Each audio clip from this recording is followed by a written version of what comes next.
4 days కు ముందు 3 బాక్సులు దొరికాయి. ఒకటి పోలీస్ స్టేషన్ ముందు, ఇంకోటి తీకానగర్ పాల్బోట్ దగ్గర, మూడోది కొలతూరు మార్కెట్లో. ఈ మూడిట్లోనూ కామన్ గా ఉన్నది ఈ మాస్క్ మాత్రమే.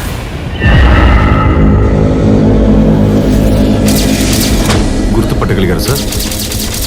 సార్, ఇది అయ్యేటట్టు నాకు అనిపించట్లేదు. శివాని వెంటనే రమ్మని చెప్పలేదు. ఎవరు సార్ అతను? ఈయన పేరే శివ. ఎంత దారుణమైన ముఖాన్ని కూడా అలా అక్యూట్గా గీసే ఫేషియల్ రీకన్స్ట్రక్షన్ ఆర్టిస్ట్.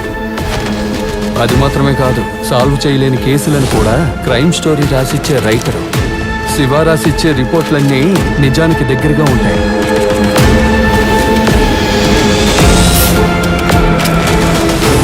డాగ్ ద్వారా కూడా లీడ్ దొరకకూడదని బాడీ మొత్తం పర్ఫ్యూమ్ చల్లేస్తున్నారు.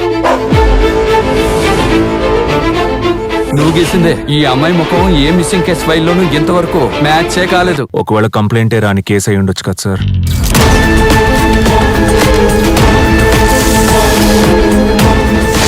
ఎనిమిది బాడీలు నీళ్లలోనే దొరికాయి. ఏ బాడీలోనూ ఇన్నర్ ఆర్గాన్స్ లేవు. కానీ పాతి పెట్టేటప్పుడు ఆర్గాన్స్ తోనే పాతి పెట్టారు. డెడ్ బాడీస్ ఆర్గన్స్ తో ఏం చేస్తారు?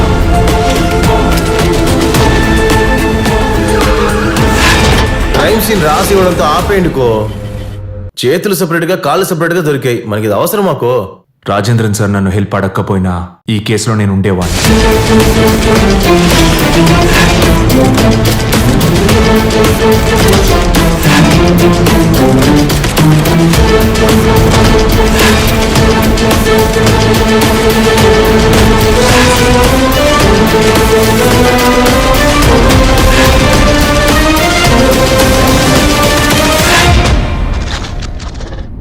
ఒకవేళ ఈ హత్య నేను చేసుంటే తప్పకుండా స్టేషన్ ముందైతే పెట్టేవాడిని కాదు.